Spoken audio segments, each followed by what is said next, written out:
आपण माने समस्ते जानिछंती गत सरकार समय रे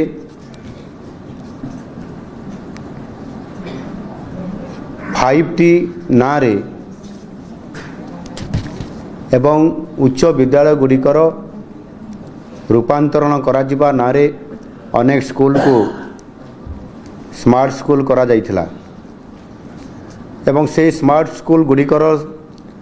जदि आमे भलो भाव तर्जमा करिबा देखिबा ताले वास्तविक 5T किंबा स्मार्ट स्कूल संज्ञा कौन से आधार रे आमे जो ताहार गोटे स्वतंत्र ताहार गोटे गाइडलाइन रहिबा कथा स्वतंत्र भाव में तार DPR रहिबा कथा से आधार रे करा जिबा कथा मते जहाँ लगिला जे उच्च विद्यालय गुड़ी को स्मार्ट स्कूल करने ना रे रूपांतरण करने ना रे 5T विभाग द्वारा करा जिबा ये प्रकार गोटे जेभली भाव में ओडिशार लोकन को एथिरे संपूर्ण भाव में स्मार्ट स्कूल करने ना रे जेभली भाव में